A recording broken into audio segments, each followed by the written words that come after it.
Hello mga mi! Turuan ko kayo kung paano i-fold ang pera para maging heart shape. Maganda rin tong ganitong shape ng pera pag ginawa ng money bouquet.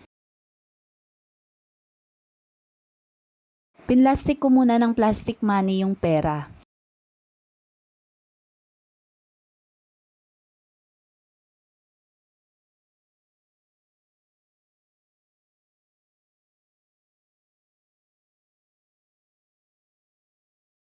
Pagkatapos itutupi natin ng kalahati.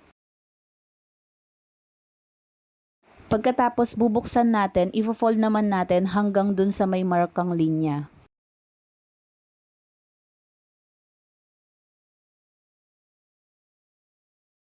Tapos babaligtarin lang natin.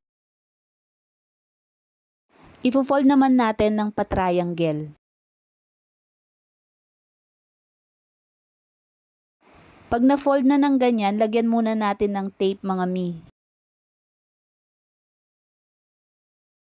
Pagkatapos naman yung sa baba, i-fold naman natin ng ganito.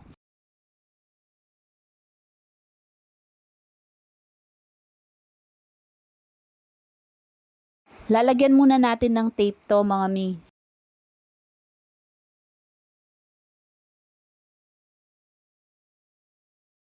Sunod, itutupi naman natin yung dalawang gilid ng ganito.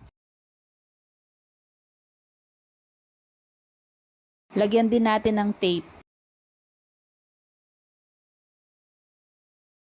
Pagkatapos yung gitna naman ang itutupi natin. Lalagyan din natin ng tape mga mi. Ganon din sa kabila. Grabe ang lakas ng ulan mga mi. Pagpasensyahan nyo na yung voice over ko. Yan mga mi, may heart shape na tayo. Lalagyan lang natin ng sticks, pwede na tayong gumawa ng money bouquet. Thank you for watching. See you next video.